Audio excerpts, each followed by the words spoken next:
pasal 21 dari buku Hakim-Hakim. Orang-orang Israel telah bersumpah di Mizpah demikian, seorang pun dari kita takkan memberikan anaknya perempuan kepada seorang Benyamin menjadi istrinya. Ketika bangsa itu datang ke Betel dan tinggal di situ di hadapan Allah sampai petang, maka mereka pun menyaringkan suaranya, menangis dengan sangat keras, katanya, "Mengapa ya Tuhan, Allah Israel, terjadi hal yang begini di antara orang Israel, yakni bahwa hari ini satu suku dari antara orang Israel hilang?" Keesokan harinya pagi-pagi maka bangsa itu mendirikan mezbah di situ, lalu mempersembahkan korban bakaran dan korban keselamatan. Pada waktu itu berkatalah orang-orang Israel, "Siapakah dari seluruh suku Israel yang tidak ikut datang dengan jemaah ini untuk menghadap Tuhan? Sebab mereka telah bersumpah dengan sungguh-sungguh mengenai orang yang tidak datang menghadap Tuhan di Mizpah demikian, pastilah ia dihukum mati."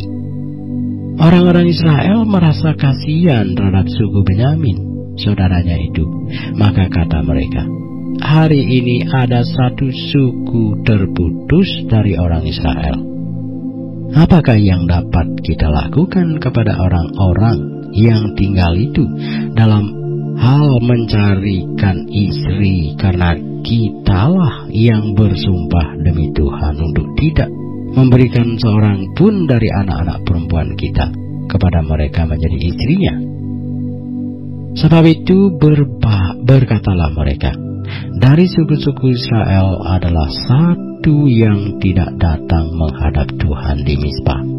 Lalu tampaklah bahwa dari Yabesi Gilead tidak ada seorang pun yang datang ke perkemahan jemaat itu.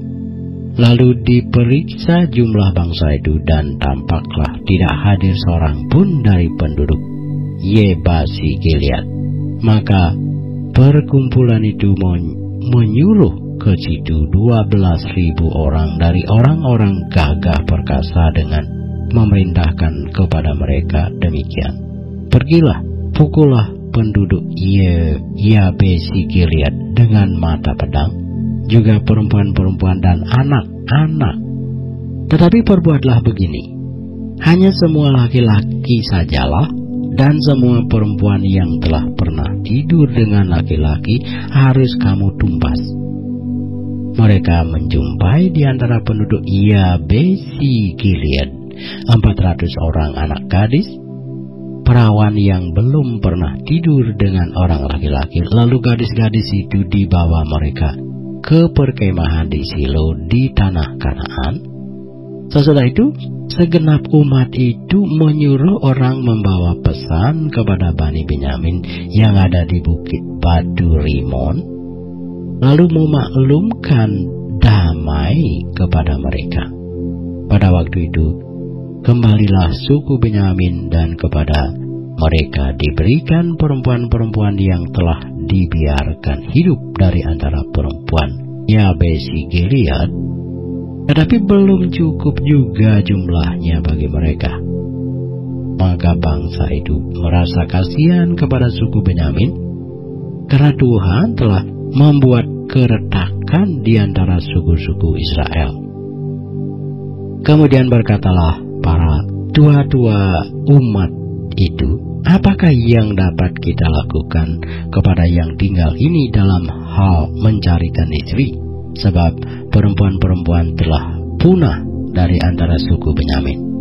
Lagi kata mereka, "Warisan orang-orang yang terluput itu haruslah tetap tinggal pada suku Benyamin, supaya jangan ada suku yang terhapus dari antara orang Israel. Tetapi kita ini tidak dapat memberikan istri kepada mereka dari anak-anak perempuan kita, sebab orang-orang Israel telah bersumpah demikian. Terkutuklah orang yang memberikan istri kepada suku Benyamin."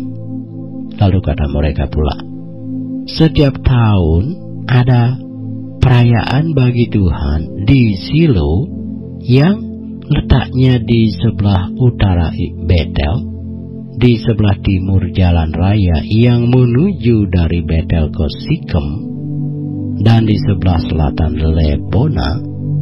Maka mereka berpesan kepada Bani Benyamin demikian, pergilah menghadang di kebun-kebun anggur. Perhatikanlah baik-baik.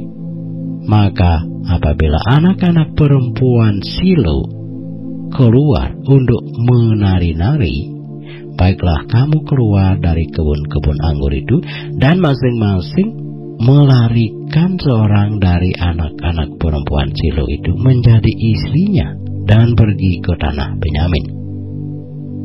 Apabila ayah atau saudaranya laki-laki datang untuk menuntutnya kepada kami, maka kami akan berkata kepada mereka, serahkanlah mereka itu kepada kami dengan rela hati, sebab dalam pertempuran kita tidak dapat menangkap seorang perempuan untuk menjadi istri mereka masing-masing. Memang kamu ini tidak memberikan anak-anak gadis itu kepada mereka, sebab seandainya demikian, kamu bersalah. Jadi, Bani Benyamin berbuat demikian. Dari gadis-gadis yang menari-nari yang dirampas itu, mereka mengambil perempuan, jumlahnya sama dengan jumlah mereka. Kemudian pulanglah mereka ke milik pusakanya, lalu membangun kota-kotanya kembali dan diam di sana. Pada waktu itu pergilah orang Israel dari sana, masing-masing menurut suku dan kaumnya. Mereka masing-masing berangkat dari sana ke milik pusakanya. Pada zaman itu tidak ada raja di antara orang Israel. Setiap orang berbuat apa yang benar menurut pandangannya sendiri.